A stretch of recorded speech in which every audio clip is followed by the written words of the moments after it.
Damnatio memoriae, from Wikipedia, the free encyclopedia at en.wikipedia.org.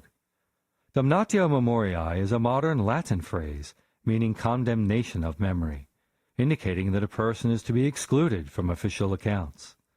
Depending on the extent, it can be a case of historical negationism.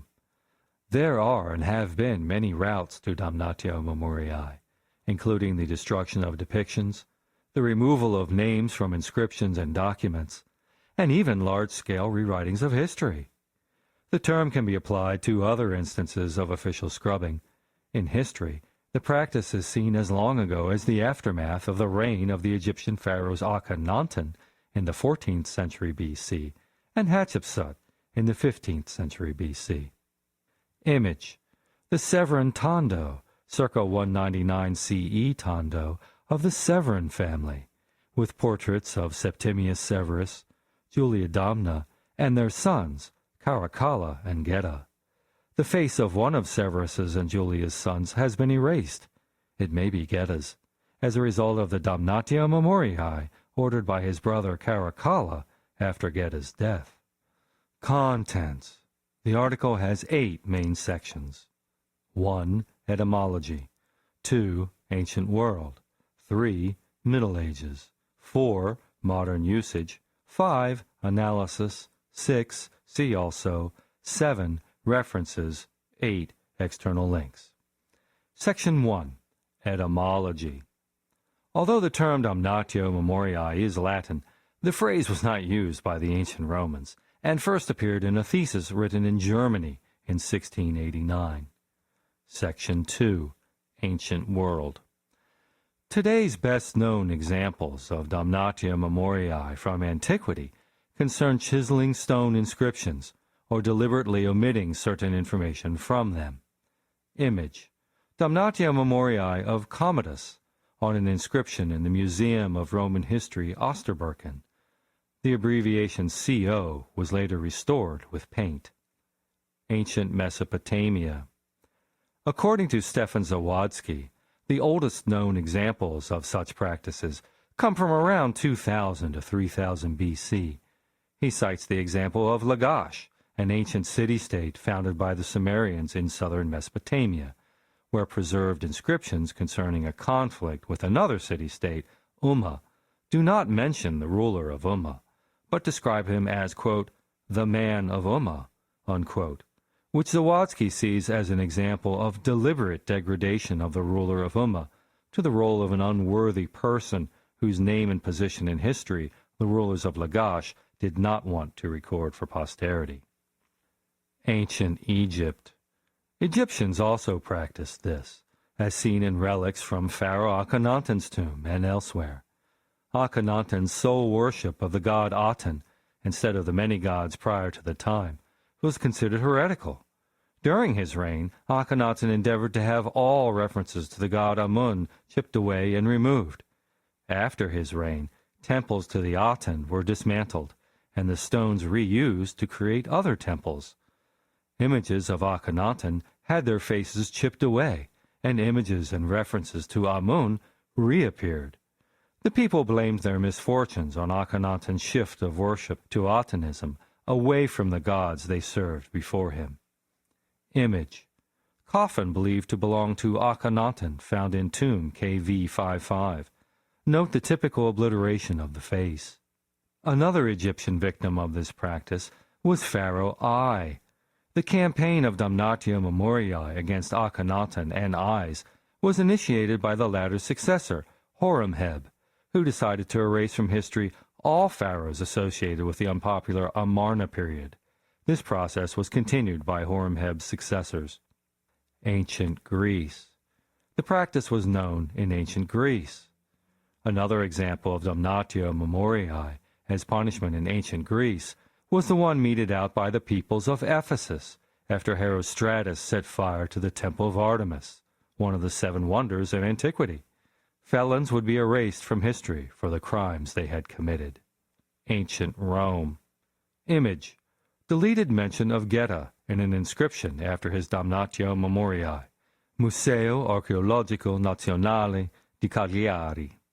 Image. Lucius Aelius Caenus suffered damnatio memoriae following a failed conspiracy to overthrow Emperor Tiberius in AD 31. His statues were destroyed and his name obliterated from all public records. The above coin from Augusta Biblius, originally struck to mark the consulship of Caenus, has the words L. Aelio Caeno obliterated. In ancient Roman society, quote, a Roman's house was perceived as an extension of the self, signaling piety to divine protectors and social and genealogical status to the world outside, end quote. Similarly, just as the domus would have been seen as an extension of the self, memory was thought of as one of the best ways to understand the self. In a society without much written documentation, memory training was a big part of Roman education. Orators, leaders, and poets alike used memory training devices or memory palaces to help give speeches or tell long epic poems. In natural history, Pliny writes, "It would be far from easy to pronounce what person has been the most remarkable for the excellence of his memory, that blessing so essential for the enjoyment of life, there being so many that were celebrated for it. King Cyrus knew all the soldiers of his army by name, else Scipio the names of all the Roman people." Memory palaces provided an aid for remembering certain key ideas. By assigning locations in their homes for different ideas, poets or the like could walk back and forth through their house, recalling ideas with every step.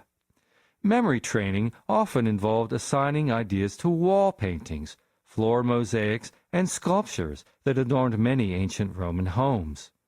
The punishment of damnatio memoriae involved altering the rooms, many times destroying or tampering with the art in their homes as well, so the house would no longer be identifiable as the perpetrator's home.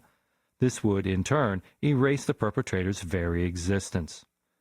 In ancient Rome, the practice of damnatio memoriae was the condemnation of Roman elites and emperors after their deaths.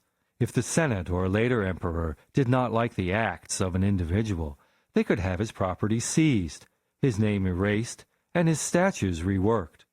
Because there is an economic incentive to seize property and rework statues, historians and archaeologists have had difficulty determining when official damnatio memoriae actually took place, although it seems to have been quite rare. Compounding this difficulty is the fact that a completely successful damnatio memoriae results, by definition, in the full and total erasure of the subject from the historical record. In the case of figures such as emperors or consuls, it is unlikely that complete success was possible, as even comprehensive obliteration of the person's existence and actions in records and the like would continue to be historically visible without extensive reworking. The impracticality of such a cover-up would be vast. In the case of Emperor Geta, for example, coins bearing his effigy proved difficult to entirely remove from circulation for several years, even though the mere mention of his name was punishable by death. Difficulties in implementation also arose if there was not full and enduring agreement with the punishment, such as when the Senate's condemnation of Nero was implemented, leading to attacks on many of his statues, but subsequently evaded with the enormous funeral he was given by Vitellius. Similarly, it was often difficult to prevent later historians from resurrecting the memory of the sanctioned person. Section 3. Middle Ages. In the Middle Ages, heresiarchs could have their memory condemned. The Council of Constance decreed the damnatio memoriae of John Wycliffe. Image. The Doge of Venice, Marino Faliero's portrait, was removed and painted over with a black shroud as damnatio memoriae for his attempted coup. The shroud bears the Latin phrase, quote, "This is the space for Marino Faliero, beheaded for crimes." The practice of replacing pagan beliefs and motifs with Christian, and purposefully not recording the pagan history, has been compared to damnatio memoriae as well. Section 4. Modern Usage. USSR and Eastern Europe. While complete damnatio memoriae has not been attempted in modern times, naming or writing about a person falling from favor is not subject to formal punishment. Less total examples of damnatio memoriae in modern times include numerous examples from the Soviet Union, retouching photos to remove individuals such as Leon Trotsky, Nikolai Yezhov, and even Stalin. After Stalin ordered the murder of Grigory Kulik's wife, Kira Kulik-Simonich, all images of the woman disappeared, and historians have no idea of what she looked like. Following their fall from favor, Lavrenti Beria and others were removed from articles in the Great Soviet Encyclopedia. Following the fall of communism in Eastern Europe, many communist statues, particularly of Lenin and Stalin, were removed from former Soviet satellite states.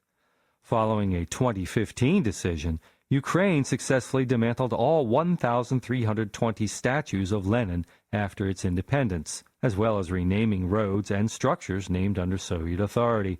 The graphic designer David King had a strong interest in Soviet art and design, and amassed a collection of over 250,000 images. His most striking examples of before and after alterations were published as The Commissar Vanishes. Poland. 19th century Polish writers often omitted mentioning two kings from the list of Polish monarchs, Bezprim and Wenceslaus III of Bohemia, which has resulted in their being omitted from many later works as well. China. The treatment of Chinese politician Zhao Ziyang following his fall from grace inside the Chinese Communist Party is regarded as another modern case of damnatio memoriae. Germany. The destruction of all copies of The Victory of Faith in order to erase Ernst Röhm is considered an act of National Socialist damnatio memoriae. In the end, 2 copies survived, one preserved in London and one preserved by the communist government of East Germany. Italy and fascism. After the Second World War and the fall of Mussolini's fascist regime, Italians attempted to remove the most blatant references to the dominant culture of the previous 20 years. The names of streets and towns were changed, fascist slogans on buildings were painted over, and busts of Mussolini were destroyed. Due to the number and size of fascist buildings, infrastructure, and monuments, complete removal of all traces was impractical, and many survive to this day. Section 5. Analysis. The term is used in modern scholarship to cover a wide array of official and unofficial sanctions through which the physical remnants and memories of a deceased individual are destroyed. Looking at cases of damnatio memoriae in modern Irish history, Guy Biner has argued that iconoclastic vandalism only makes martyrs of the dishonored, thus ensuring that they will be remembered for all time. Nonetheless, Biner goes on to argue that the purpose of damnatio memoriae, rather than being to erase people from memory, was to guarantee only negative memories of those who were so dishonored.